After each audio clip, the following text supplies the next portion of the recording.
বিদেশ যাওয়ার স্বপ্ন, পরিবারের মুখে হাসি ফোটানোর ইচ্ছা, এই স্বপ্ন নিয়েই প্রতিদিন হাজারো কর্মী বাংলাদেশ থেকে পাড়ি জমাচ্ছেন বিদেশের মাটিতে। বিশেষ করে মধ্যপ্রাচ্য, মালয়েশিয়া এবং ইউরোপের বিভিন্ন দেশে কাজের সন্ধানে যাচ্ছেন তারা। কিন্তু এই যাত্রা সহজ নয়। বিমানবন্দরের আনুষ্ঠানিকতা ঠিকমতো না জানলে ছোট একটি ভুলও বড় সমস্যার কারণ হতে পারে। তাই আজ আমরা জানবো একজন অভিবাসী কর্মীর জন্য বিমানবন্দরে কি কি করণীয়, কোন কোন নিয়ম মানা জরুরি এবং কিভাবে নিরাপদে বিদেশে পৌঁছানো যায়। বিমানবন্দরে প্রবেশের আগেই নিশ্চিত করতে হবে আপনার সব কাগজপত্র ঠিক আছে কিনা। প্রথমে প্রয়োজন একটি বৈধ পাসপোর্ট ও সঠিক ভিসা।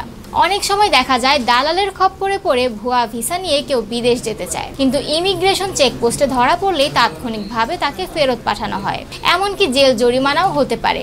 তাই নিশ্চিত হতে হবে আপনার কাজের অনুমতিপত্র বা work permit, BMET, smart card, immigration clearance ও এয়ার টিকিট সবকিছু সঠিকভাবে আছে কিনা। বিমানবন্দরের ভেতরে প্রবেশের সময় আপনাকে দেখাতে হবে আপনার পাসপোর্ট ও টিকিট। নিরাপত্তা রক্ষীরা নিশ্চিত করবে আপনার ফ্লাইটের সময় হয়েছে কিনা। অনেকেই ফ্লাইটের সময়ের মাত্র 1-1.5 ঘন্টা আগে বিমানবন্দরে আসেন, কিন্তু এটি ভুল।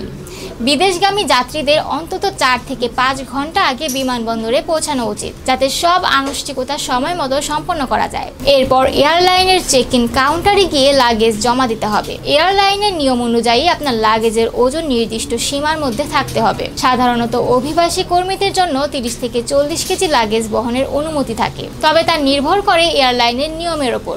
অতিরিক্ত ওজন হলে আপনাকে বাড়তি টাকা গুনতে হবে বা কিছু মালামাল ফেরত দিতে হতে পারে। তাই লাগেজ গুছানোর সময় ওজন মেপে নেওয়া ভালো। হ্যান্ডব্যাগও 7 থেকে 10 কেজির মধ্যে রাখার পরামর্শ দেওয়া হয়। চেক ইন শেষ হলে যেতে হবে ইমিগ্রেশন কাউন্টারে। এখানেই মূলত বিদেশ যাওয়ার সবচেয়ে গুরুত্বপূর্ণ আনুষ্ঠানিকতা সম্পন্ন হয়। ইমিগ্রেশন অফিসার আপনার পাসপোর্ট, ভিসা ও কাজের অনুমতিপত্র দেখে নিশ্চিত হবেন আপনি বৈধভাবে বিদেশ যাচ্ছেন কিনা।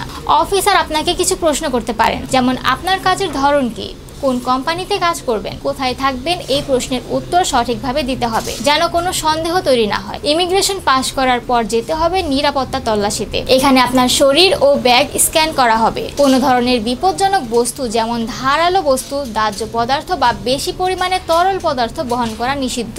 ইলেকট্রনিক ডিভাইস যেমন মোবাইল, ল্যাপটপ, পাওয়ার ব্যাংক আলাদা স্ক্যানারে রাখতে হবে। যদি কোনো সন্দেহজনক কিছু পাওয়া যায় তাহলে তাৎক্ষণিকভাবে আটকে দেওয়া হতে পারে। যদি আপনি নির্দিষ্ট সীমার বেশি অর্থ বহন করেন তাহলে কাস্টমস কর্তৃপক্ষকে জানাতে হবে।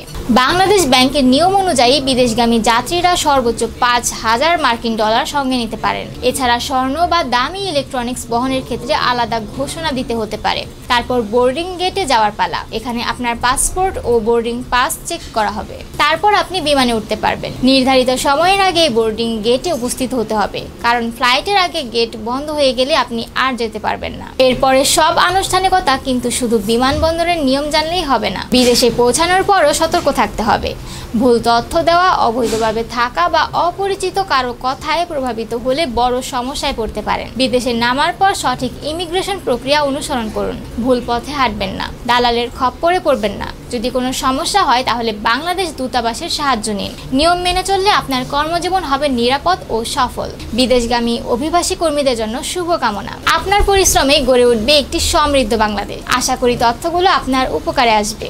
কোনো প্রশ্ন থাকলে কমেন্টে জানান। এমন আরও তথ্যমূলক ভিডিওর জন্য লাইক, শেয়ার এবং সাবস্ক্রাইব করে আমাদের সাথেই থাকুন। ধন্যবাদ।